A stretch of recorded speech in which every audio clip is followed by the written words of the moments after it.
Ok, bueno, continuamos con nuestro foro, con el siguiente tema y damos la introducción y la bienvenida al doctor José Luis Copado Gutiérrez, quien es docente de la Universidad Anáhuac de Querétaro. Él es médico especialista en infectología y nos hablará del tema de revisión de la evidencia actual del tratamiento por la infección leve por COVID-19. Creo que es uno de los temas que pues todos nos debemos de poner al tanto, todos debemos de estar al pendiente con esta plática. Si no se han conectado varios, por ahí hagan la difusión porque esto es básico de qué medicamentos sí están utilizando, qué medicamentos no hay que utilizar, porque ahorita estamos viendo las recetas de 30, 40 medicamentos, antibióticos, antiparasitarios, y ahorita el doctor nos va a hacer la evidencia, nos va a mostrar la evidencia y nos va a dar las recomendaciones por él, que es un experto en infectología. Ok, doctor, bienvenido a este foro, todo suyo. Listo, muchísimas gracias. Gracias por la introducción y gracias por su tiempo. Es un gusto para mí estar aquí acompañándolos y compartiendo este tema que, como mencionaban ahorita en la introducción, pues debería ser de los más importantes. A veces es lo que hemos dejado, nos hemos enfocado un poquito más en los pacientes más graves. Sin embargo, sabemos que la mayoría de los pacientes van a tener enfermedades leves. Entonces, es importante que tratemos de encontrar la mejor evidencia. Y aquí voy a hacer mucho énfasis en la parte de la evidencia, porque como ustedes bien lo saben, es una enfermedad con la que apenas estamos aprendiendo y sobre la marcha hemos ido a veces teniendo que adaptar las recomendaciones, cambiarlas conforme vamos aprendiendo un poquito más sobre esta enfermedad. Entonces, antes de continuar más adelante, quisiera dejar bien en claro que lo que vamos a comentar, lo que voy a discutir en los siguientes minutos, se refiere específicamente al COVID leve. Las recomendaciones que les voy a hacer, tanto para el uso o para el no uso de algunos medicamentos, es exclusivamente basado en pacientes que cumplen con la definición de COVID leve. Ya sabemos que se han clasificado a los pacientes con COVID en 5 estadios distintos y les voy a comentar nada más a quiénes vamos a considerar como pacientes con COVID leve. Esto es siguiendo la clasificación de los Institutos Nacionales de Salud de los Estados Unidos. Y vamos a tener a los pacientes con COVID leve, aquellos que tengan cualquier síntoma de COVID. No voy a ahondar en eso, sé que es tema de otra de las pláticas, en el que tengamos ya una confirmación diagnóstica. Y bien importante, que sean pacientes que no presenten disnea, que no presenten fatiga respiratoria y que tampoco tengan imágenes anormales en el tórax. Es decir, vamos a estar hablando de pacientes que no tengan ningún tipo de afectación en el tracto respiratorio inferior, porque como podemos ver, esa ya es parte de la definición de los pacientes con COVID moderado. Y por supuesto, el tener saturaciones por debajo de lo normal ya pone a los pacientes con COVID en un estadio grave, ¿no? Entonces vamos a enfocarnos únicamente en este grupo de pacientes, en los pacientes que podrán estar muy sintomáticos, pero no presentan ningún síntoma respiratorio inferior. Y les decía que es muy importante porque al final de cuentas vamos a estar hablando del 80% de los pacientes, dejando un poquito de lado los pacientes asintomáticos, que a veces nos pueden meter un poquito de ruido sobre cuál es el verdadero número de pacientes que podemos tener. Si agarramos el universo de pacientes que sí van a tener alguna manifestación clínica, sabemos que el 80% de ellos van a tener una evolución benigna, van a tener un cuadro leve y que van a ser pacientes que en general no van a requerir tratamiento médico, no van a requerir de hospitalizaciones, de estudios de imagen, ni de intervenciones médicas. Ahorita poco a poco iré desglosando estos distintos puntos, que al final de cuentas es el objetivo de la plática, pero tener siempre en cuenta esto, ¿no? Porque al final de cuentas es con lo que vamos a poder interpretar de mejor manera los resultados. Y sabemos que la evolución natural de la mayoría de los pacientes es una evolución bastante benigna.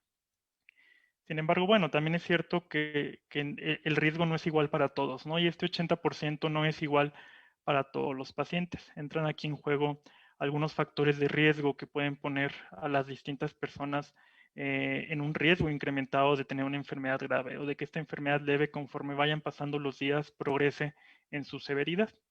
Sabemos ya, y esto lo sabemos con bastante certeza, que el principal factor de riesgo es la edad. A partir de 65 años se incrementa el riesgo de una manera más significativa y este riesgo va incrementando más conforme nos acercamos más a los extremos, al extremo de la vida, ¿no? Entonces, conocemos eso como el principal factor de riesgo.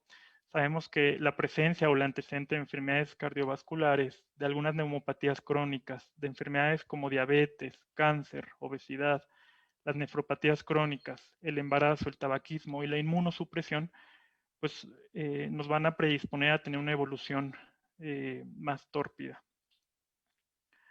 Ahora bien, como para comenzar a abordar el tema del tratamiento leve, vale la pena tener muy en cuenta este precepto, ¿no? Que al final de cuentas el manejo ambulatorio va a ser la mejor alternativa para la gran mayoría de los pacientes con COVID-19. Y aquí pongo la gran mayoría porque, bueno, al final de cuentas sabemos bien que no podemos hablar de absolutos en medicina, ¿no? Y tenemos que tener muy en cuenta estos factores de riesgo que les comentaba antes, porque al final de cuentas van a ser los pacientes que pudieran ser que se beneficiaran de algún tipo distinto de abordaje o de algún tipo de estudio distinto. Pero vamos a enfocarnos en el resto de los pacientes, en aquellos que no tienen estas comorbilidades. Es importante que nosotros como personal de salud proveamos de las herramientas necesarias para que los pacientes que van a manejarse ambulatoriamente, que van a estar en sus casas, puedan tener acceso a la información verídica, fidedigna, actualizada, poder brindarles herramientas de autoevaluación para que ellos puedan darle seguimiento a la evolución de sus síntomas y poder identificar con tiempo cualquier dato de alarma que indique que es momento de ir a buscar atención. A enseñarlos a estratificar su riesgo, a escoger pruebas diagnósticas y que sepan cuándo es necesaria la reevaluación por parte de los profesionales de salud. Esto tiene muchos beneficios. Si conseguimos nosotros educar a los pacientes y de transmitir esta información de una manera que sea clara, que sea comprensible, vamos a poder quitar un poquito de presión a nuestro sistema de salud, que al final de cuentas ahorita es lo que se ha convertido en uno de los principales retos en nuestro país, en nuestro estado, así como en muchas otras partes del mundo, ¿no? Si nosotros conseguimos transmitir este mensaje de manera adecuada y somos capaces de elegir y de estratificar el riesgo de los distintos pacientes, vamos a evitar visitas a los distintos hospitales o a los servicios de urgencias y por tanto vamos a disminuir el uso de los recursos, ¿no? Tanto recursos económicos por parte de los pacientes como recursos humanos en los hospitales, en los centros de salud, otro tipo de recursos como los equipos de protección personal que en ocasiones han escaseado. Entonces, esta es una de las ventajas importantes, ¿no?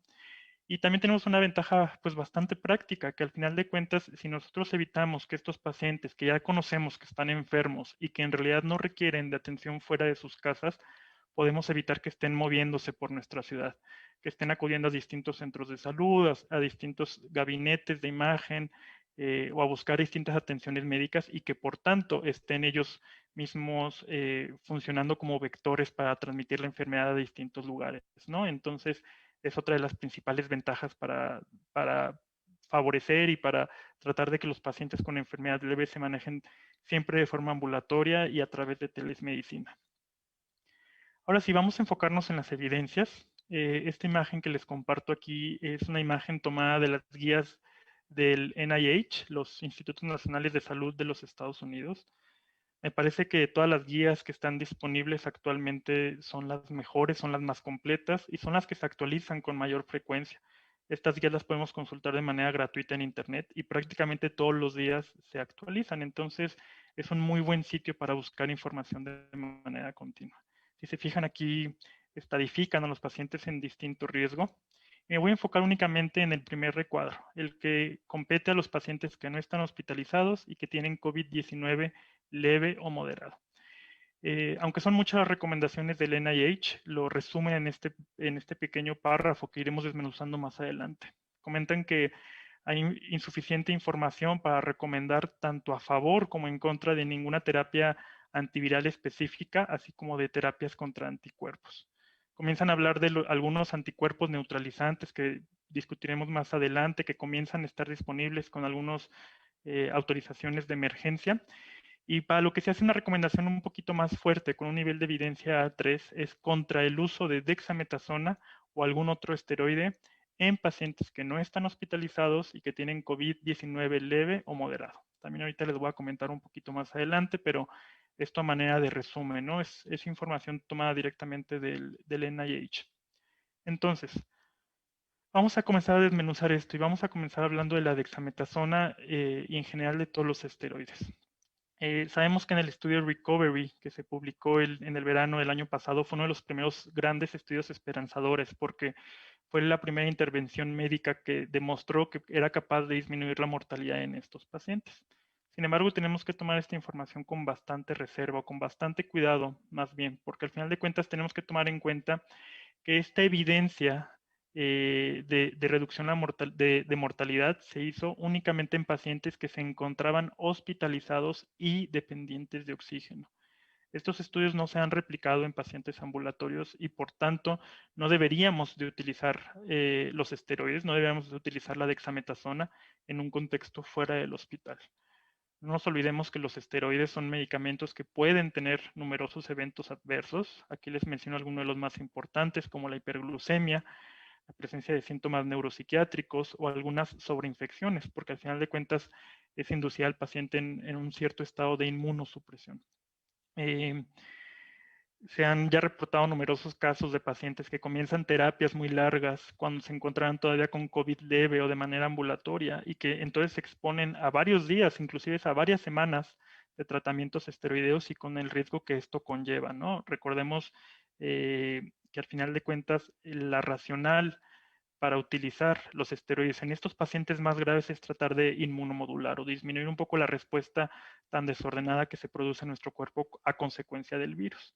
Pero existe también la preocupación teórica de que si utilizamos los esteroides de manera muy temprana, antes de que se haya desatado esta cascada proinflamatoria en el cuerpo, podemos nosotros mismos impedir que el cuerpo limite o detenga la replicación viral y que aumentemos de manera exponencial esta carga o esta replicación si utilizamos los esteroides de manera muy temprana. Entonces, pues bueno, tener en cuenta que aunque sí han disminuido la mortalidad, es un tratamiento que solo debemos utilizar en estos pacientes hospitalizados y dependientes de oxígeno. Se hace una mención aparte de aquellos pacientes que estén recibiendo tratamientos esteroideos con cualquier otra indicación médica. Si son pacientes que ya reciben tratamiento de manera crónica, lo deberán de continuar. No es necesario hacer modificaciones en caso de que se lleguen a infectar por SARS-CoV-2. Ahora, las guías del NIH también nos comentan sobre los anticuerpos monoclonales. Esta es una terapia nueva, prometedora, que ha comenzado a recibir algunas autorizaciones de emergencia en los Estados Unidos, sin embargo todavía no tenemos disponibles en nuestro país, pero vale la pena irlas conociendo. Hubo 2 estudios pequeños aleatorizados y controlados con un buen poder estadístico.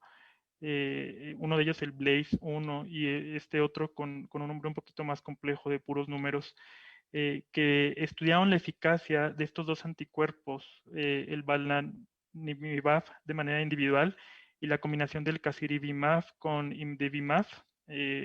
Todos estos son anticuerpos monoclonales y observaron que cuando se utilizaban de manera ambulatoria en pacientes de alto riesgo a progresar a enfermedad grave, eran capaces de reducir el número de visitas al departamento de urgencias y hospitalizaciones. Son hallazgos bastante prometedores. Sin embargo, como les mencionaba, pues son estudios todavía muy pequeños, son medicamentos que todavía no están disponibles en nuestro país, ni siquiera en los Estados Unidos están disponibles fuera de estudios de investigación. Y otra limitante que tendremos que ver realmente el efecto que tiene es que estos estudios se realizaron en población menor a 65 años, que al final de cuentas no sería la población meta para tratar de dar esos tratamientos que eviten el ingreso a urgencias y hospitalizaciones, pero bueno, es hacia donde se está ahorita moviendo un poquito la investigación y son los campos que tenemos más abiertos en cuanto a opciones terapéuticas. El Remdesivir, este antiviral que salió pronto durante la pandemia, en la historia de la pandemia como un candidato a tener eficacia, sabemos que puede reducir el tiempo de evolución, que puede reducir la mortalidad, sin embargo es un caso muy similar a la dexametasona. La evidencia se limita únicamente al uso en pacientes hospitalizados y ahí ya se tienen actualmente algunos protocolos para pacientes ambulatorios, sin embargo, bueno, a diferencia de la dexametasona tenemos algunas limitantes mucho más considerables, ¿no? Que hacen que el remdesivir no esté disponible de manera universal en nuestro país. Se ha comenzado a utilizar en algunos centros de investigación. Sabemos que son medicamentos que se administran intravenosamente, que pueden acompañarse de algunos efectos adversos como la hipotensión.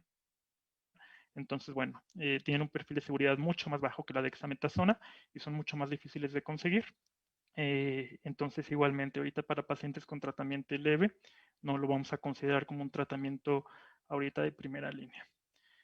Vamos a continuar así con algunos medicamentos que han estado en el centro de un debate intenso en los últimos meses y que lamentablemente todavía no tenemos evidencia suficiente para poder hacer una recomendación fuerte al respecto. Vamos a comenzar con la ivermectina. Y la ivermectina es un caso muy particular porque en Latinoamérica, diversos países, incluidos México, se ha mostrado mucho interés por este medicamento.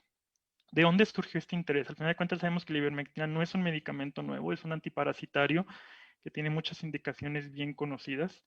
Sin embargo, inclusive antes de que surgiera este nuevo virus, ya se habían observado algunos mecanismos in vitro que proponían el uso de este medicamento para algunas enfermedades virales. Y está basado en las observaciones de que este medicamento puede inhibir a las proteínas de transporte nuclear, particularmente la importina alfa-beta 1, que son un sistema de proteínas que utiliza el virus, que secuestra el virus como parte de su proceso de replicación dentro de las células humanas. Otro de los efectos que se ha visto de este medicamento es que puede interferir con la unión de la proteína espiga del SARS-CoV-2. Recordemos que esta proteína es la que utiliza para interactuar con las membranas de nuestras células y así penetrar a ellas. Entonces, son dos mecanismos bastante alentadores. Son mecanismos que no dependen del virus, sino que dependen de las células del hospedero.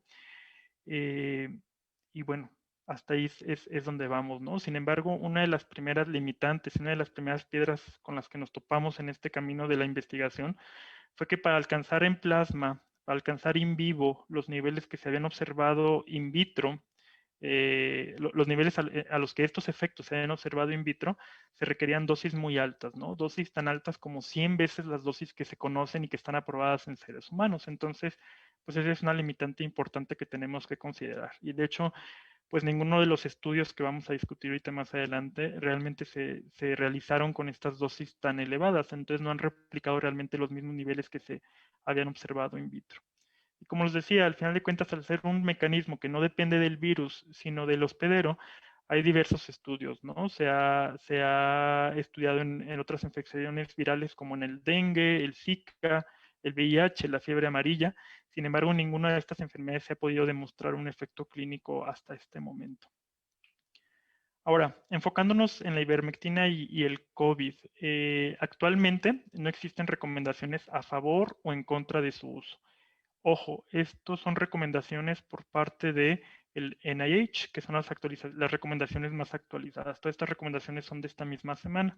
Ahorita más adelante les voy a platicar de cuál es la postura de las autoridades regulatorias aquí en nuestro país. Eh, hay diversos estudios clínicos que no muestran beneficio con su uso. Aquí les comparto algunas de las referencias al respecto. No vamos a ahondar en esas. Me interesaría un poquito más platicar en aquellos estudios que pareciera que sí favorecen su beneficio. Hay algunos estudios que han demostrado que es capaz de disminuir el tiempo de curación en los pacientes que están enfermos con COVID. Y también hay otros estudios que han reportado la reducción en los marcadores inflamatorios, que ya sabemos que se asocian a una mayor mortalidad. También han reportado menor tiempo para el aclaramiento viral y una menor tasa de mortalidad. Parecía que estos hallazgos son muy prometedores. Sin embargo, aquí quiero hacer una observación muy importante y una acotación bastante determinante, y es que estos estudios que han mostrado estos hallazgos prometedores, pues tienen bastantes limitaciones, ¿no? Aquí les comparto algunas de las principales limitaciones que se han visto en estos estudios. Prácticamente todos los reportes que hay sobre este medicamento han sido estudios que se han publicado si es cierto, en revistas científicas, se han publicado por medio del proceso de preprint o ahead of print, que es un proceso en el que por la importancia del tema, como es ahorita la pandemia, se hacen públicos estos resultados antes de que sean revisados por pares, ¿no? ¿Qué quiere decir esto? Que es posible que estos artículos, estos trabajos que ya fueron publicados más adelante sufran de retracciones, de modificaciones, de observaciones por parte de los editores de las revistas o por otros revisores científicos que puedan modificar la manera en la que los interpretamos, ¿no? Entonces es algo siempre bien importante, no porque los veamos ya publicados tenemos que considerarlos como una evidencia absoluta, ¿no? Tenemos que asegurarnos de que hayan pasado por los procesos rigurosos que conocemos para poder publicar en ciencia.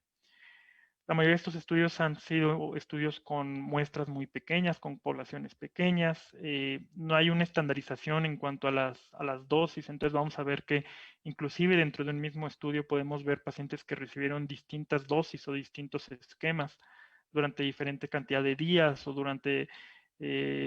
o con posologías distintas. Algunos de estos estudios han sido no cegados, entonces esto les quita mucho poder estadístico. Han sido estudios que han estado abiertos tanto a los participantes como a los médicos y que por tanto no hemos podido tener este control ni de la autorización ni del cegamiento de los sujetos estudiados. Muchos de estos estudios también reportan los hallazgos no únicamente de la ivermectina comparada contra placebo o de la ivermectina comparada contra algún estándar de cuidado, sino muchas veces combinados con otros tratamientos médicos, ¿no? Hay reportes del uso de ivermectina en combinación con hidroxicloroquina, con acitromicina, con zinc, con esteroides. Entonces, pues todo esto son datos que nos hacen difícil poder realmente evaluar la efectividad de la ivermectina, ¿no? Otro problema que hemos tenido al analizar los estudios es que muchas veces tanto la gravedad de los pacientes como los desenlaces que se van a medir están mal descritos o están mal definidos. Entonces, eso nos limita la manera en la que podemos interpretar realmente estos resultados. ¿Qué cosas sí sabemos sobre la ivermectina y tenemos que tomar en cuenta antes de decidir emplearla con los pacientes? Aunque es un medicamento que ya se usaba desde hace mucho tiempo y generalmente es bien tolerada, pudiera presentar algunos efectos adversos. Afortunadamente no suelen ser efectos graves. Los más frecuentes son marea o prurito, náusea o diarrea. Se ha descrito algunos efectos adversos del tipo neurológico, sobre todo en pacientes que reciben la ivermectina por enfermedades parasitarias. Entonces, pues aquí también hay una duda si realmente estos efectos neurológicos son consecuencia de la ivermectina per se o si es más bien como una especie de reacción inflamatoria. Esto sobre todo lo vemos en los pacientes que tratamos por oncocercosis. Hay que tomar en cuenta que la ivermectina es un sustrato menor del citocromo P3A4 y por tanto puede presentar interacciones medicamentosas con algunos otros fármacos. Siempre importante revisar eso. También conocer que la ingesta con alimentos puede incrementar su biodisponibilidad y por tanto incrementar de manera inadvertida su toxicidad. Tener en cuenta que existen formulaciones de uso veterinario y cuando han surgido estos booms de la ivermectina y que la gente empieza a buscarlo de manera más incrementada o comienza a haber desabasto, pudiera ser que se cuelen algunas presentaciones que están diseñadas para utilizarse en animales. Y aunque sea la misma sustancia química, recordemos que todos los medicamentos de uso veterinario no siguen las mismas normas o protocolos que los medicamentos para uso humano. Entonces ahí pudiéramos tener un riesgo incrementado de toxicidad o un riesgo incrementado de una pureza disminuida a diferencia de sus contrapartes que están diseñadas para el uso humano. Sabemos también que puede ser teratogénico, esto lo sabemos de modelos animales, lo que limitaría mucho su riesgo en mujeres embarazadas. Y también saber que es un medicamento que no usamos en los pacientes pediátricos más pequeños. La seguridad de este medicamento no se ha establecido en niños menores de 15 kilogramos, ¿no? Entonces, todas estas son consideraciones que deberíamos de tener con respecto de la ivermectina. Definitivamente no podemos decir que ya esté todo dicho y como les he comentado, hay bastantes estudios que están actualmente en curso, entonces esperamos que conforme vaya pasando la información tengamos más datos. Sin embargo, yo creo que es valiosa la recomendación que da el NIH. Ahorita no tenemos suficiente información para poder hacer una recomendación con respecto a ivermectina. Y vean al punto que ha llegado esto, que hace apenas 10 días, Merck, que es el principal productor de ivermectina en el mundo, lanzó este comunicado de manera global en el que dejaban bien claro cómo no había una base científica como del uso de la ivermectina como con un efecto terapéutico contra el COVID-19, ¿no? También como especificaban que no hay una buena evidencia clínica o de eficacia clínica en pacientes que tengan esta enfermedad y que por tanto podría haber una falta de información sobre los perfiles de seguridad de este medicamento. Entonces, pocas veces vemos que sea la propia farmacéutica la que salga y recomiende en contra del uso de algún medicamento para alguna enfermedad, particularmente para una enfermedad como esta, en el que evidentemente las farmacéuticas podrían tener muchísimo interés en que sea autorizada su uso para estos enfermedades. Pues bueno, fue la misma compañía la que recomendó que no se utilizara este medicamento para el tratamiento del COVID-19. Vamos a dejar ahora un poquito la ivermectina. Vamos a platicar ahora de un grupo de medicamentos, los considerados como suplementos, que también se ha escuchado bastante en los últimos meses. Vamos a ver de dónde sale este interés que hay para ellos, lo que se conoce y cuáles son las recomendaciones actuales para su uso o para su no uso. Comencemos con la vitamina C. Sabemos, y esto lo sabemos desde hace mucho tiempo, que la vitamina C es un potente antioxidante, que puede tener efectos antiinflamatorios y que también puede tener efectos directamente sobre la inmunidad celular. Sin embargo, bueno, aunque son mecanismos prometedores, hay que tener en cuenta que los pacientes que tienen cuadros leves van a ser pacientes menos propensos a experimentar estrés oxidativo y que por tanto no se verían beneficiados por la ingesta incrementada de vitamina C.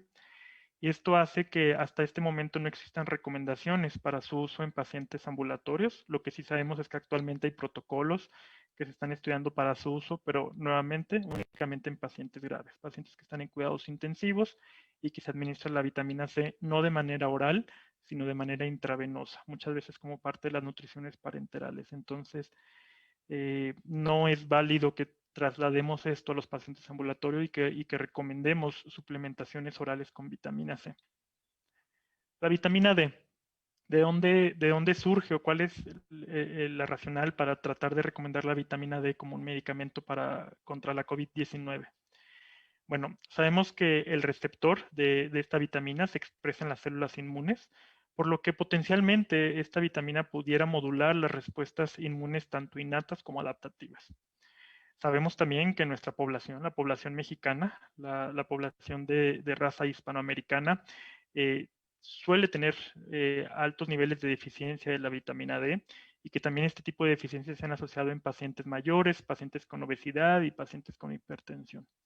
Aquí se puede cruzar un poquito la relación, podemos cruzar un poquito la causalidad, teniendo en cuenta que estas poblaciones son pacientes que se han visto sobre representadas dentro de la mortalidad por el COVID-19 y que por tanto, o de ahí surge la idea de que probablemente la vitamina D tenga algo que ver o tenga un rol en este mayor riesgo incrementado. Sin embargo, pues no tenemos las herramientas reales para determinar causalidad. Hasta ahorita solo lo podemos considerar como una asociación que se ha observado. Sí sabemos, por ejemplo, que la deficiencia en niños, la deficiencia de vitamina D en niños se puede asociar a un riesgo incrementado de neumonía adquirida en la comunidad. Sin embargo, esto no se ha podido demostrar en, en la COVID-19. Entonces, hasta ahorita, al igual que la vitamina C, no existen recomendaciones para su uso. Lo que sí sabemos, por ejemplo, es que la vitamina D se pueden medir los niveles en sangre. Entonces, bueno, si una persona tiene déficit, pudiera estar indicada la suplementación con vitamina D, no así directamente a causa de la COVID-19, sino en general para tratar de suplir esta deficiencia que les digo es tan prevalente en nuestra población. Del último suplemento que quisiera comentarles es el zinc. Sabemos que el zinc, cuando se encuentra en concentraciones intracelulares elevadas, puede impedir la replicación de algunos virus RNA y que cuando se combina con cloroquina puede incrementar su efecto citotóxico y apoptótico en células infectadas.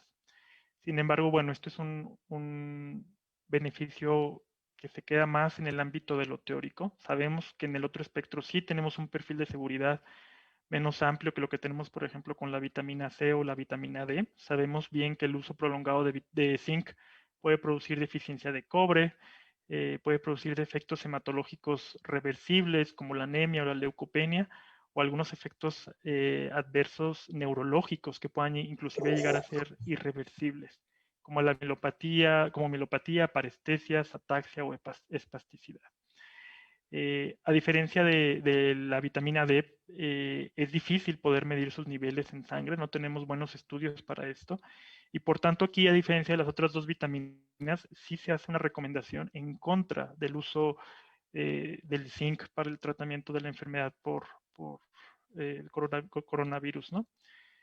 Entonces, esto con respecto a los suplementos. Y para comenzar un poco a cerrar, bueno, sabemos que han comenzado a llegar las vacunas a nuestro país. Todavía tenemos muchas dudas sobre los efectos que estas medidas de prevención van a tener.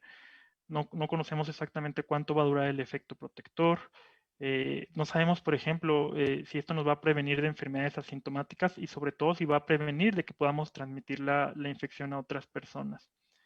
Sabemos un poco más sobre la poca protección que algunas vacunas protegen contra algunas nuevas cepas. Recordemos, por ejemplo, lo que ha pasado en Sudáfrica, donde se suspendió la administración de la vacuna de AstraZeneca por la alta circulación que tenían de una nueva variante que era inmune a esta vacuna. Necesitamos saber sobre la efectividad de la vacuna en los inmunocomprometidos, sobre la protección a personas de bajo y alto riesgo y sobre la eficacia y seguridad de niños y mujeres embarazadas, que fueron excluidos de los estudios con los que se licenciaron las distintas vacunas que existen en circulación. Ahora bien, continuando con pacientes leves, ¿qué pasa con aquellos pacientes que pudieran requerir una profilaxis preexposición? Esto particularmente hubo mucho interés en el personal de salud que estaba expuesto a un número grande de pacientes infectados y que por tanto tienen un riesgo incrementado de infectarse. Pues bueno, lamentablemente no existen hasta este momento medicamentos recomendados para evitar la enfermedad de manera previa a la exposición.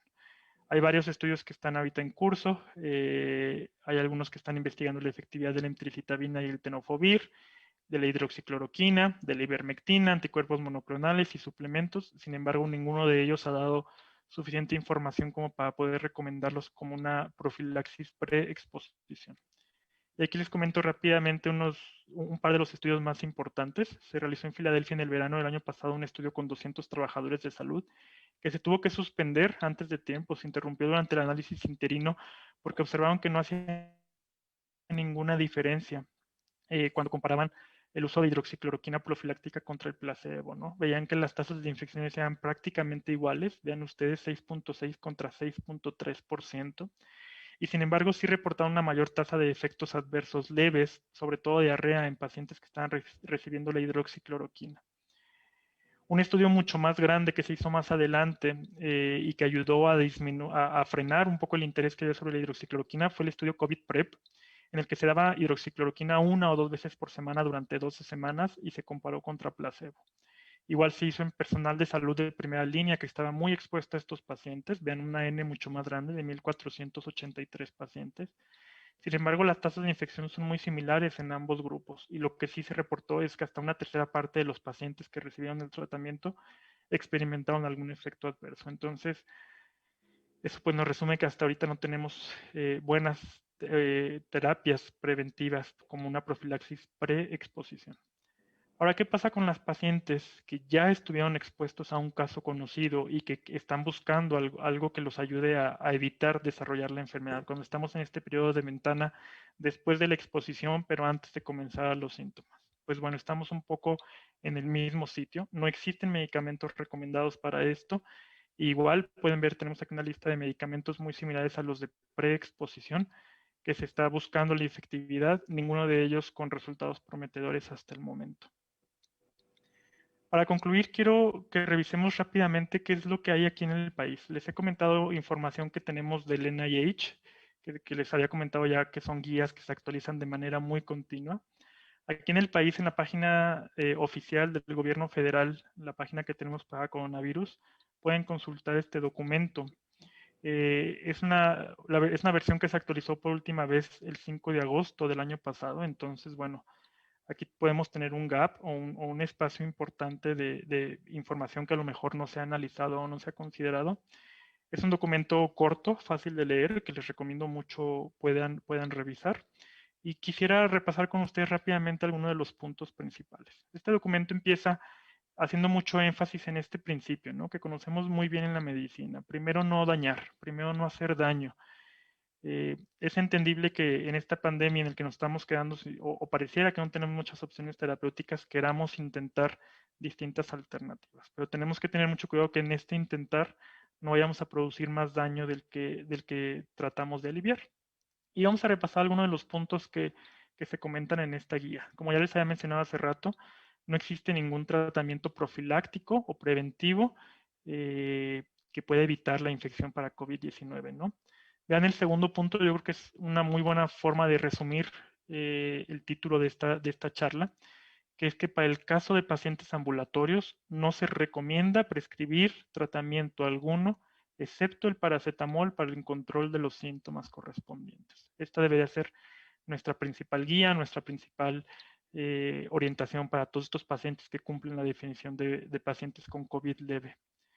Viene aquí una lista de medicamentos que no se deben de incluir, que no se deben de indicar, incluyendo células madres, el tocilizumab, cloroquina, arbidol, oseltamivir, ivermectina, citromicina, la nitazoxanida, los factores de transferencia, colchicina, antioxidantes, nanomoléculas de cítricos y dióxido de cloro, ¿no? Y como mencionaban ahorita en la introducción que me dieron para la plática, pues no es infrecuente que veamos luego recetas con 10, 12, 15 medicamentos, muchas veces incluyendo algunos de estos. Y como vemos, el mismo gobierno federal no recomienda utilizarlos, ¿no?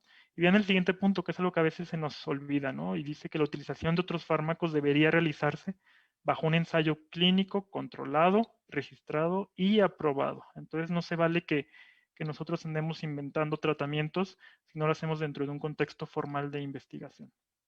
Viene lo mismo de la dexametasona que ya les había comentado, no voy a ahondar. Se insiste en que no se debe prescribir para pacientes ambulatorios y vean, en aquellos en los que sí está indicado inclusive se recomienda o se solicita que se debería de obtener un consentimiento informado, ¿no? Que es algo que obviamente no se realiza cuando se da la dexametasona a pacientes ambulatorios. Sobre los anticoagulantes, sabemos que tienen un beneficio probado en pacientes graves. Sin embargo, para los pacientes que están con tratamiento ambulatorio y que tienen COVID-19 de curso leve, no existe evidencia de la utilidad de estos anticoagulantes, ya sea de manera oral o parenterales, o bien de los antiagregantes plaquetarios, ¿no? Como sería el caso de la aspirina. Este documento también lo pueden encontrar en la página de la Secretaría de Salud a nivel federal. Son las recomendaciones de un panel multidisciplinario que se formó de la Comisión Coordinadora de Institutos Nacionales de Salud y los hospitales de alta especialidad sobre el uso de ivermectina y la ivermectina combinada con acitromicina. Esto es de lo más reciente que tenemos en el país. Se publicó el mes pasado y son muy contundentes y breves y contundentes. Es un documento igual de 2 páginas que pueden consultar en la página del gobierno federal y lo resumen así. No existe evidencia científica para usar ivermectina, acitromicina o la combinación de ambas como tratamiento de la COVID-19 en ninguna de sus etapas de evolución clínica. Vean cómo ellos van un paso más allá e incluyen no solo a los pacientes con enfermedad leve, sino también a pacientes con enfermedad moderada, grave y crítica, en los que definitivamente no dan lugar al uso de estos medicamentos. Es de lo más nuevo que tenemos aquí en el país. Y a manera de conclusión, pues bueno, recordemos que eh, el título de la plática era evidencias, ¿no? Y tenemos que siempre tener en cuenta los riesgos de utilizar medidas médicas sin la suficiente evidencia. Y aplicados a esta pandemia de manera particular, tenemos que tener cuidado de no crear una falsa sensación de seguridad en la población. Se dan los casos de pacientes que se creen falsamente protegidos porque están recibiendo ese tipo de medicamentos o de intervenciones, y eso podría hacer que disminuyan el uso o el apego a medidas que sabemos que son de una efectividad mucho más comprobada, ¿no? Como el uso de cubrebocas, el distanciamiento social, el lavado de manos. Tener en cuenta las interacciones farmacológicas, ya les comentaba yo cómo puede haber interacción entre los distintos fármacos y sobre todo cuando damos estas recetas con 10, 12, 15 medicamentos, pues es muy probable que vayamos a generar una interacción entre ellos. Algo bien importante y en lo que me gustaría hacer énfasis es que el realizar este tipo de medidas puede hacer que nosotros mismos comencemos a generar conocimiento pseudocientífico. ¿Qué es esto? No olvidemos que al final de cuentas la mayoría de los pacientes con COVID leve van a tener una buena evolución, ¿Qué pasa si estos pacientes con COVID leve les dejo yo 10, 12, 15 medicamentos? El paciente tiene una buena mejoría. Pues bueno, va a entrar aquí la duda de si realmente este paciente mejoró, porque pues sabemos que es la evolución natural y la gran mayoría de ellos van a evolucionar bien, o por si alguna de las medidas que hicimos pudiera haber afectado, ¿no? Y entonces esto va a generar estas ideas pseudocientíficas y vamos a empezar a compartir esto como historias de éxito, cuando en realidad pues no podemos nosotros demostrar la efectividad de estas medidas, ¿no? ¿Y qué va a pasar si comenzamos a tener una pobre comunicación entre los médicos y comenzamos a dar recomendaciones distintas entre nosotros mismos? Pues esto va a ir haciendo que la población vaya perdiendo la confianza en las autoridades médicas, en las autoridades sanitarias, y al final de cuentas en esta desesperación, en vez de nosotros dedicarnos a educar a la población, los obliguemos a que empiecen a buscar en un sitio y en otro hasta encontrar quién les administre todos estos medicamentos, ¿no? Con la esperanza de encontrar algo que sirva. No olvidemos que tenemos que basar nuestra práctica médica en evidencias y no basarnos en experiencias. Aquí les dejo las ligas del NIH, como les digo, es de lo más actualizado, día con día se están actualizando, es de bastante fácil lectura, tienen índices que nos ayudan a navegar según la gravedad de los pacientes o según el tipo de intervención, fácilmente las pueden encontrar en su buscador o con cualquiera de estas ligas que les dejo aquí. Y pues finalmente agradecer la invitación a esta plática. Aquí les dejo mi contacto por cualquier duda que quisieran que aclaremos más adelante. De cualquier forma, ahorita me parece que tenemos unos minutos por si había alguna duda que quieran que comentemos. Pues muchas gracias, doctor. Sí, sí hay algunas preguntas. Empezamos con el foro la parte de las preguntas. Hay dos preguntas que las podemos sintetizar que aquí ponen en el Facebook Live, eh, que bueno, se pueden contestar yo creo que al mismo tiempo. Una es de Marité Pardo. Al inicio de la enfermedad, ¿se puede considerar el uso de antibióticos profilácticos? Y la segunda pregunta que va muy relacionada es a los pacientes a quienes se les indica de forma errónea o se les indicó acitromicina e ivermectina, ¿se recomienda suspenderlo en su totalidad o terminar esquema de acitromicina? Muchas gracias. Gracias por las preguntas. De los antibióticos ya sabemos que no tienen lugar en el tratamiento contra la COVID. Eh, no son tan frecuentes. Digo, ahorita considerando que estamos en un contexto de pandemia, debe ser mucho más importante, pues primero darle el lugar correspondiente al COVID, ¿no? Y por eso Pero está siempre hablando en buscar hacer un especialista. diagnóstico para tratar de Pero confirmar está bien. estas enfermedades o de descartarlas. Una vez que ya confirmamos que los síntomas de nuestros pacientes sean secundarios a COVID, no hay lugar para el uso de ningunos medicamentos, ¿no? Ni de manera profiláctica ni de manera preventiva. Son pacientes que sí, pues ya si llegan a desarrollar un COVID grave, pudieran tener un riesgo incrementado de una sobreinfección bacteriana. Sin embargo, eso no sustituye o no da lugar a que demos tratamientos profilácticos para estas infecciones.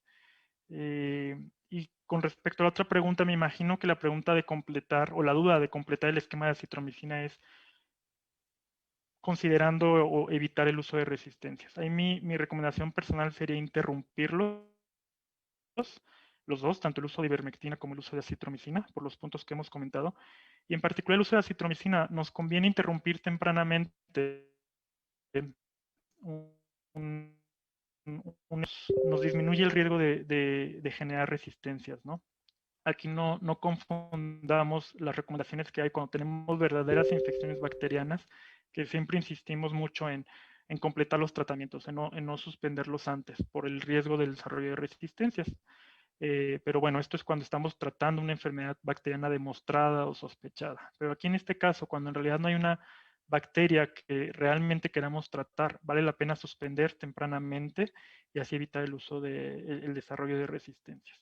Al final de cuentas, también hay otro racional que he escuchado que es bueno, utilizar la citromicina porque al final de cuentas, si no sabemos que si el paciente tiene una infección bacteriana o viral, pudiera ayudarle, Aquí yo recomendaría en contra de esa recomendación, porque al final de cuentas sabemos que la citromicina no suele ser un medicamento, un antibiótico de elección para la mayoría de las infecciones bacterianas. Nos puede ayudar un poco con algunos microorganismos atípicos, como neumonías por micoplasma, como neumonías por Bordetella pertussis, pero realmente nos da una pobre cobertura contra agentes mucho más frecuentes, como el neumococo, ¿no? Entonces, si nosotros ya tenemos una sospecha bien fundada de que tenemos una infección bacteriana o tenemos una coinfección, no debería de ser el medicamento de elección la citromicina. Ok, y otras, por último, dos preguntas que también podemos poner, yo creo que en la misma pregunta, es ¿cuál es su postura ante el uso de prebióticos y cuál es su postura ante el uso de la vitamina C, D, zinc de manera preventiva? Ok, hablando un poquito de los prebióticos, no hay estudios al respecto, no hay no tenemos información que nos ayude a eso. Al final de cuentas, pues bueno, tanto los prebióticos como los probióticos, pues son bastante seguros, son bastante inocuos. Al final recordemos que los prebióticos son estos alimentos que favorecen a los probióticos, ¿no? Alimentos fermentados, alimentos con algún tipo de nutrientes. Entonces, en general, mi recomendación al respecto, pues sería favorable, ¿no? Son tipos de alimentos que sabemos que en general pueden favorecer una microbiota más saludable, pueden favorecer medidas en general preventivas de salud para todas las personas, ¿no?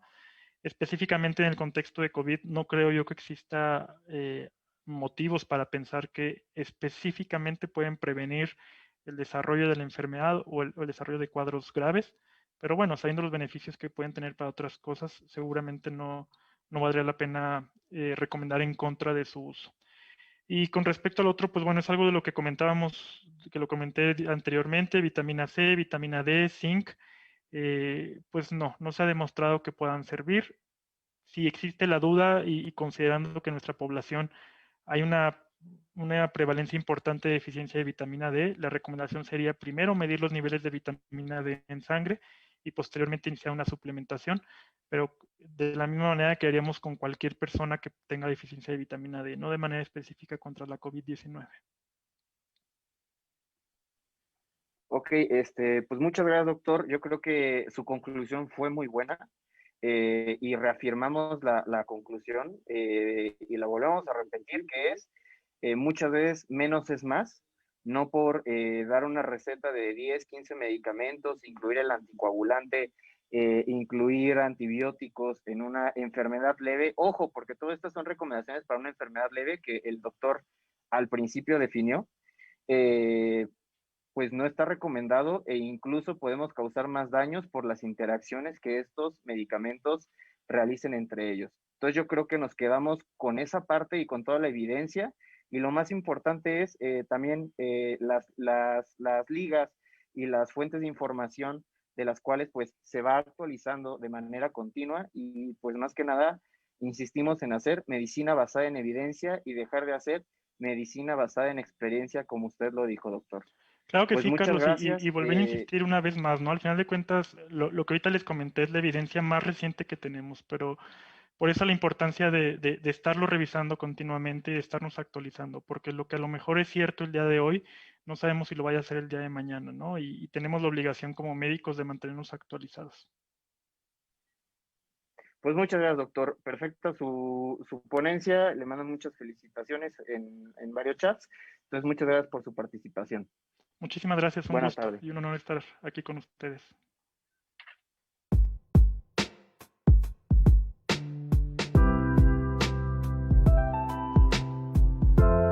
Carla, bueno, es una dinámica, vamos a hacer una dinámica, es una actividad. Ya por ahí en el chat del Facebook viene una aplicación que es Quizzes para que la descarguen o se metan dentro de su ordenador a esta aplicación y puedan realizar la dinámica. La dinámica consiste en son 3 casos clínicos que el doctor Javier Gómez nos va a presentar a continuación y van a ir respondiendo y vamos viendo que hasta el momento qué tanto nos ha servido este foro, qué hemos aprendido del foro y si realmente estamos teniendo pues unas adecuadas decisiones clínicas y terapéuticas. ¿Ok? Entonces vamos a dar 2 minutos para preparar esta parte de la dinámica y darle entrada al doctor Javier Gómez. Continuamos en...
Hola, ¿qué tal? Buenas tardes. Mi nombre es Javier Listo, listo, listo. Gómez. ¿Qué tal? Buenas tardes. Ok, Mi nombre es Javier Gómez y la ponencia que me tocó darles el día de hoy es acerca de escenarios clínicos de COVID-19. Es una sesión interactiva para todos aquellos que quieran participar. Está el link de Quizzes, ese es el código en pantalla. Pueden entrar a través de su celular o por página de internet. Únicamente tienen que introducir este código para poder participar con las preguntas que se van a presentar al momento que estemos pasando entre caso y caso. ok, muy bien. Entonces, vamos a dar tiempo para que los participantes que nos están siguiendo puedan entrar a este código y mientras, pues le hago la breve introducción al doctor Javier Gómez para que ustedes lo conozcan. El doctor Javier Gómez García es egresado de la Universidad Autónoma de Baja California.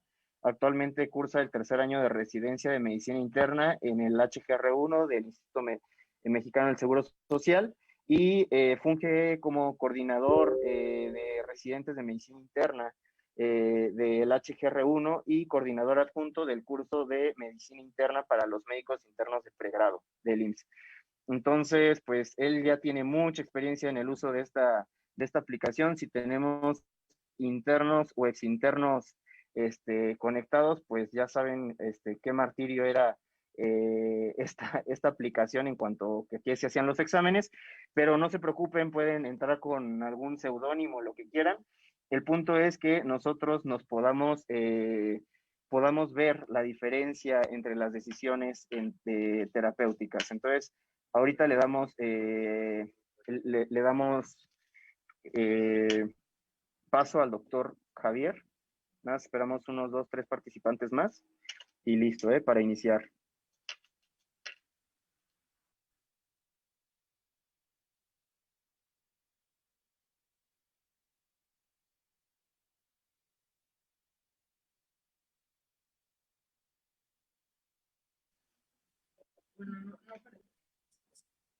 Muy bien. Agradezco a todos los participantes, todos los que van a estar apoyando con la presentación.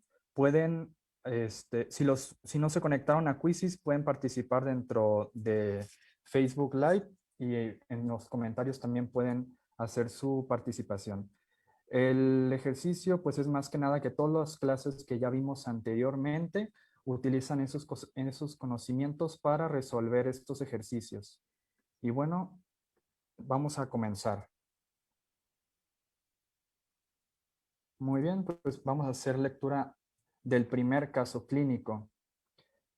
Caso clínico número 1, tenemos a un paciente masculino de 57 años, ningún antecedente de importancia y desde principios de octubre del año pasado ha presentado un cuadro de mialgias, cefalea, diarrea y fiebre refractaria.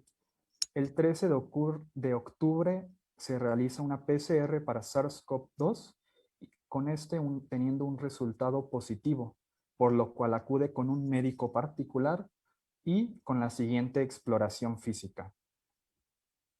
Tenemos un paciente con una frecuencia respiratoria de 13 por minuto, una saturación de 96% al aire ambiente y en tórax se auscultan crépitos pulmonares en la base izquierda.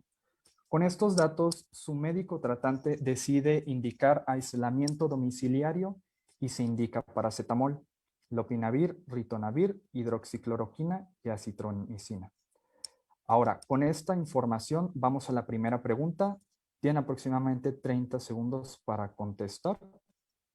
Y la primera pregunta dice así: respecto a las características del paciente, ¿a qué tipo de gravedad de enfermedad por COVID corresponde? Damos unos segundos para que conteste la audiencia.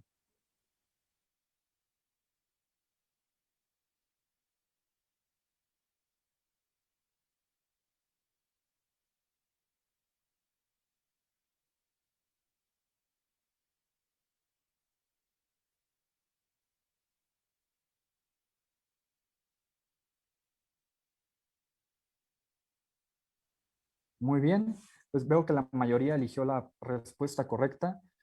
Efectivamente se trata de una infección leve. Vamos a esta siguiente diapositiva. Esta es la forma en la que la clasifica la OMS actualmente por gravedad. El estado crítico se trata de un paciente que requiere de soporte vital con choque séptico, sepsis o distrés respiratorio agudo. En la infección grave podemos eh, resumirlo en 3 aspectos: la saturación de oxígeno menos de 90, una frecuencia respiratoria arriba de 30 y uso de musculatura accesoria y disnea. Y si hay ausencia de estos signos, tanto en grave o los de crítico, se va a clasificar como una infección leve o también llamada una infección no grave, que fue el caso del paciente de este caso. Vamos a continuar con la siguiente pregunta y este va encaminado respecto al tratamiento que se le otorgó por su médico. Ahora, según la evidencia que ya revisamos en la ponencia anterior, ¿cuál de estos fue correctamente indicado?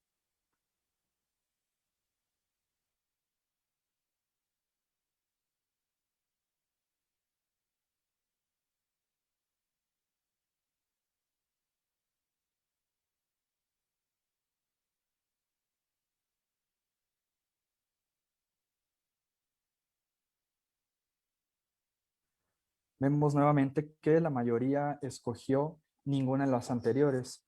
Y bueno, es correcto, ya nos lo explicó bien el doctor en la ponencia pasada. Esta diapositiva que ven aquí ustedes es una guía de recomendación visual de la OMS y responde a la evidencia actual de los distintos ensayos clínicos que se han realizado sobre los nuevos tratamientos farmacológicos y existentes para COVID-19.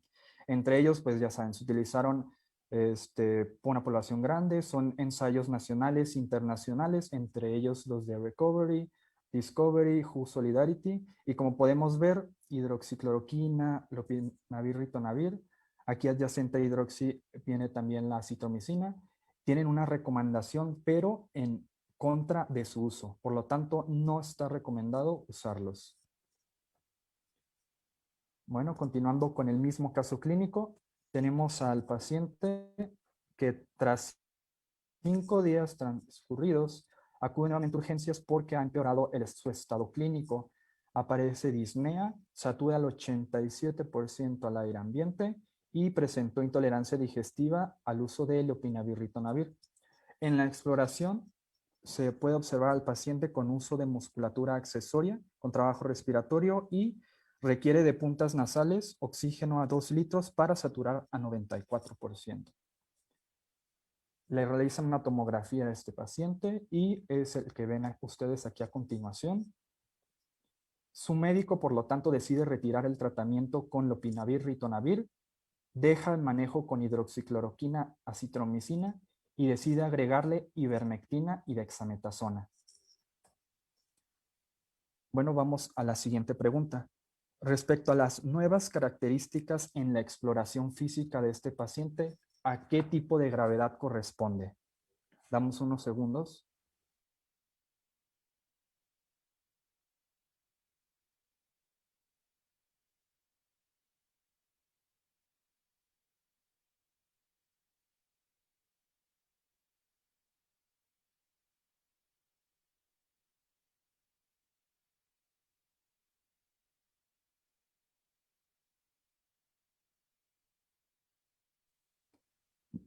Vaya, ahora tenemos que todos los participantes escogieron la respuesta correcta.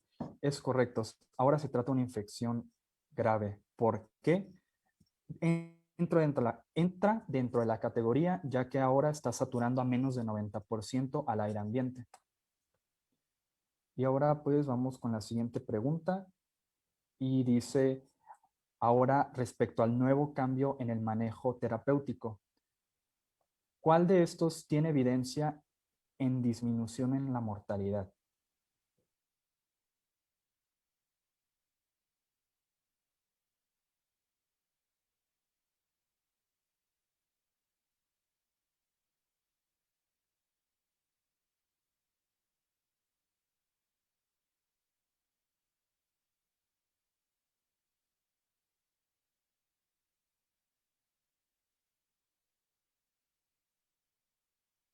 La respuesta correcta es los esteroides. ¿Y cómo? Bueno, vamos a ir a la siguiente diapositiva. En esta diapositiva les esquematizo una línea del tiempo de lo que ha ocurrido a través de la pandemia y los fármacos. Se han hecho muchos ensayos clínicos a través de la pandemia para ver qué beneficios brindan algunos o riesgos, etcétera. Y quiero que presten atención al cuadro que se encuentra superior derecha. En septiembre 3 había por lo menos 3 estudios que nos informaban que el uso de corticosteroides sistémicos reducían el riesgo de muerte hasta aproximadamente un tercio de los pacientes hospitalizados con uso de oxígeno suplementario a comparación de la atención habitual o del placebo. He aquí por qué se está justificado y es parte ahora del tratamiento de los pacientes a partir de infección grave.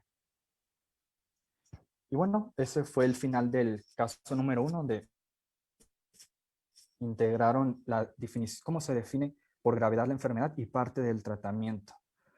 Vamos ahora a pasar sobre el caso clínico número 2 y vamos a buscar ahora un poco más acerca de las pruebas diagnósticas. Iniciando con el caso clínico número 2, ahora tenemos un masculino, 54 años, que visitó por razones profesionales algunos estados del sur de Estados Unidos y fue en enero del 2021. De regreso a la Ciudad de México, debuta 6 días después con tos, cefalea, fiebre y ataca al estado general con mialgias incapacitantes. Vamos a hacer la primera pregunta a través de estos síntomas que presenta este paciente y es de verdadero o falso. Ahora les voy a pedir, este paciente cumple con definición operacional de caso sospechoso por enfermedad respiratoria viral aguda, ¿verdadero o falso?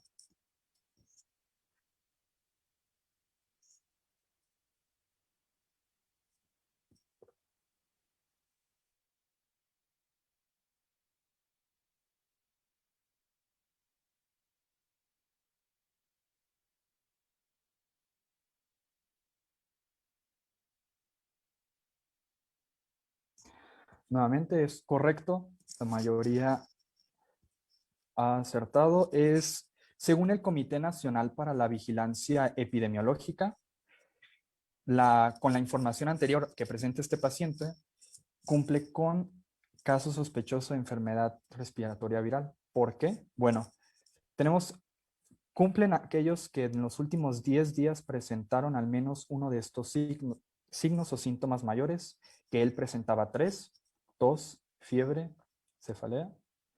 Y tenemos también que presentar al menos uno de los síntomas menores, que eran las mialgias. Por lo tanto, se define como caso sospechoso de enfermedad respiratoria viral aguda.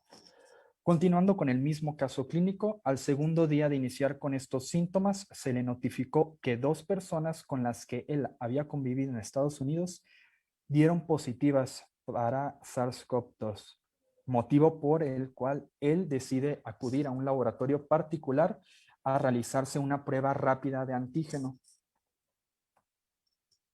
Vamos a la siguiente pregunta. Ahora, el resultado de la prueba rápida de antígeno fue negativo. Por lo tanto, se descarta infección por COVID-19. ¿Verdadero o falso?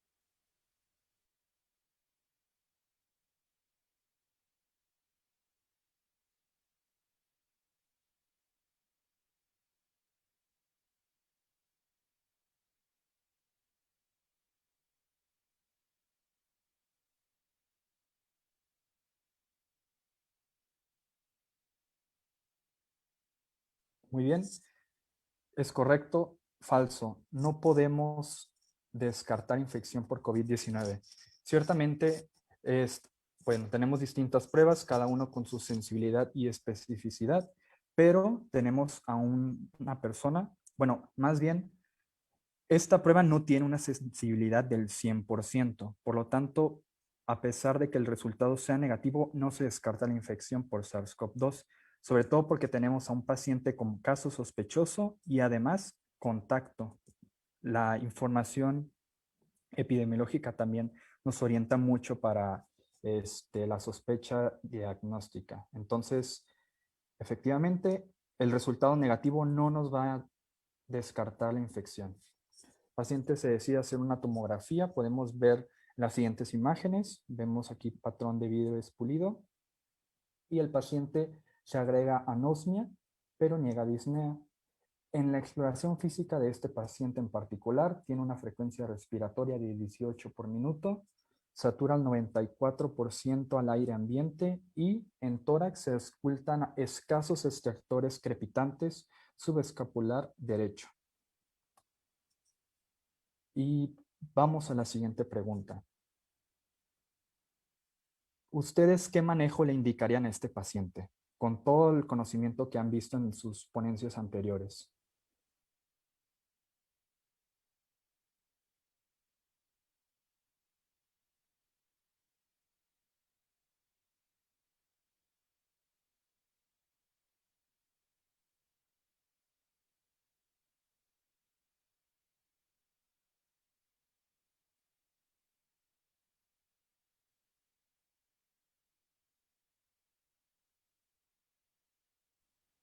Muy bien.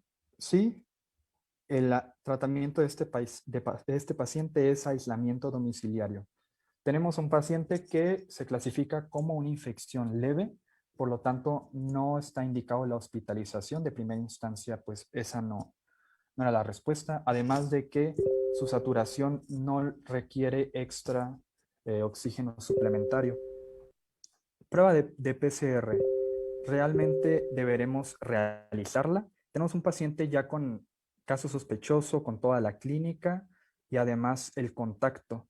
Y como se trata de una infección leve, ahí no es necesario tener la prueba de PCR negativo, para SARS-CoV-2, por lo cual, de primera instancia es darle su manejo como si fuera COVID, su aislamiento domiciliario, su distanciamiento social, su uso de N95 y pues los únicos medicamentos indicados, como ya mencionamos en las ponencias pasadas, pues es únicamente antipiréticos para el control de los síntomas, como paracetamol.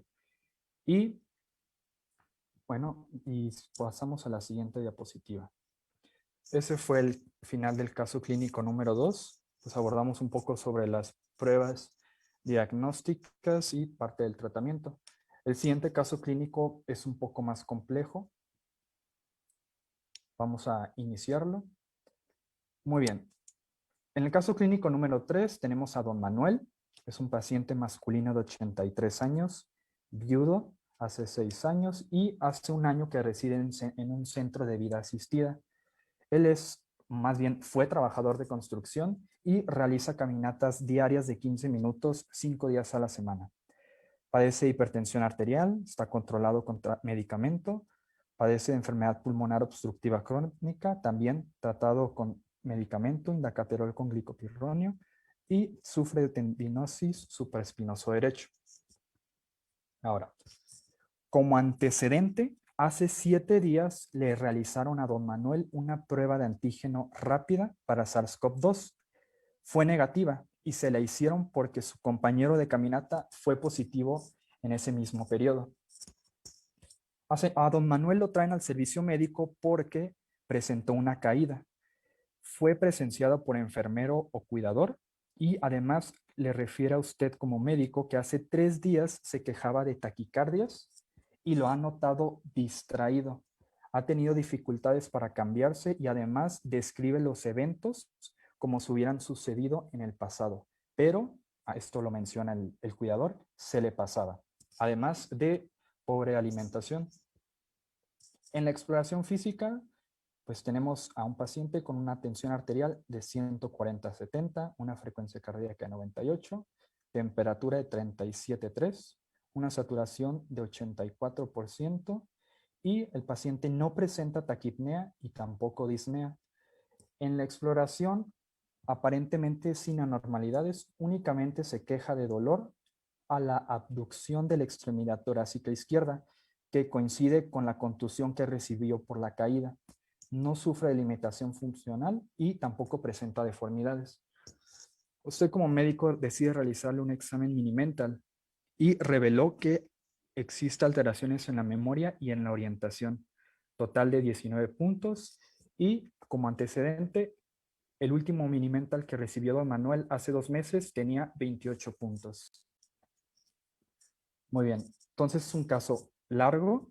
Vean todos los síntomas que se platicaron y con esta información, ¿por qué motivo no se puede descartar COVID-19? Esta es una pregunta donde pueden elegir varias respuestas. Elijan las que a ustedes les parezca. Recuerden, estamos ante el contexto de un adulto mayor.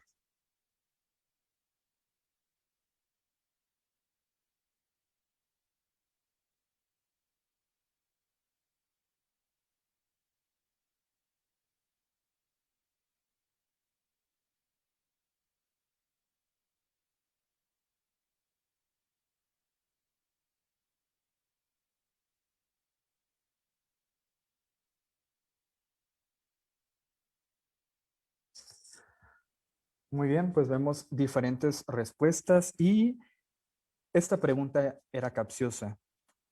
¿Por qué? Bueno, hay que recordar que para la infección por COVID tenemos pues los síntomas típicos, tos, cefalea, fiebre, etcétera. Pero estamos ante el contexto de un adulto mayor y ellos no presentan como tal los síntomas típicos que la mayoría de la población llega a presentar.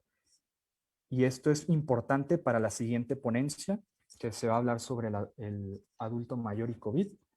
Y hay que recordar que en los adultos mayores suelen presentar más síntomas atípicos y entre ellos puede ser únicamente delirio, caídas, deterioro funcional, anorexia, etc.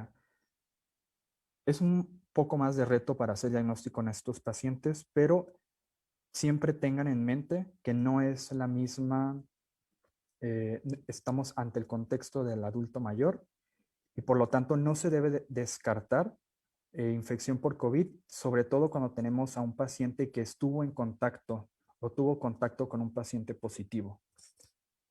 Y bueno, en este caso, en este caso pues tuvimos a don Manuel que presentó delirio y caída.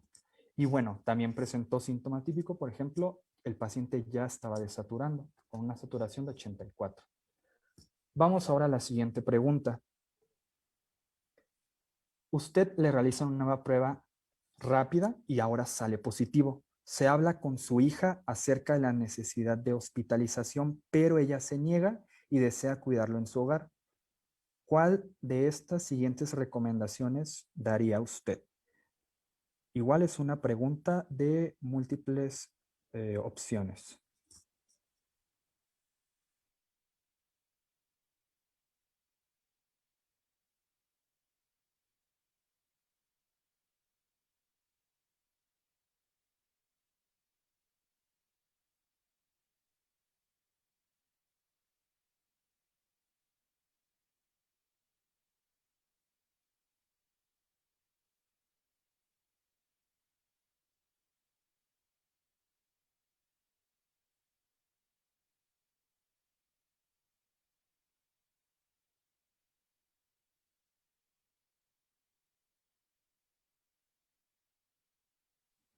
Muy bien. Sí, de lo que se tiene que hablar con los pacientes, su manejo ambulatorio, o bueno, en este caso requiere hospitalización, pero deseaba ser tratado en su hogar. Hay que evitar suspender el tratamiento que ya tomaba previamente, en este caso, los antihipertensivos, en el EPOC el indacaterol. Hay que evitar el decúbito prolongado. Ya tiene indicación para uso de esteroide, satura menos de 90, requiere, por lo tanto, de oxígeno suplementario. Y el uso de antibióticos, recuerden, no está indicado, se debe individualizar y solamente si vemos que hay infección bacteriana. Entonces, el antibiótico no se debe usar como esquema general. Ahora, imaginando que no tenemos dexametasona para darla a este paciente, esta pregunta es abierta. ¿Qué esteroide le recomendarían usar en su hogar y a qué dosis? Vamos a esperar unos segundos en lo que contesta el público.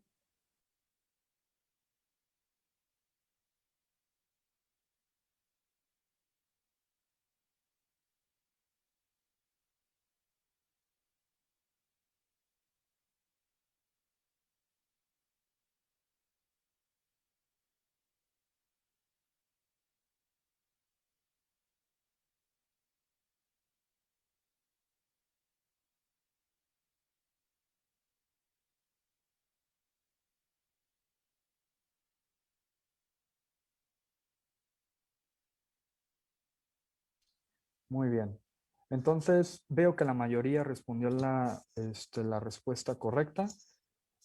Pues hablamos del contexto de un paciente que está recomendado usar esteroide y no teníamos, digamos, dexametasona. Por lo tanto, presentación vía oral de alternativa es prednisona de 40 miligramos. Este esquema que ven ustedes aquí está recomendado por la OMS. Entonces, sí, la respuesta correcta es prednisona 40 miligramos. Muy bien. Y bueno, hasta aquí terminamos los escenarios de los casos clínicos y veo que la mayoría respondió correctamente. Felicidades. Se buscó que integraran todo el conocimiento previamente adquirido de las ponencias anteriores y recuerden, esto más que nada fue pues para tratamiento en manejo por infección leve o pues infección, pues sí, infección leve o manejo a domicilio. Y bueno, terminamos entonces la ponencia. Ok, pues muchas gracias Javi. Una presentación siempre muy buena, muy dinámica, para que todos se hayan despertado. Las discrepancias que habíamos tenido, pues ya sabemos, ya otra vez nos reinsistió Javi en qué manejo llevar, qué manejo no llevar, y creo que fue un muy buen resumen de esta primera parte.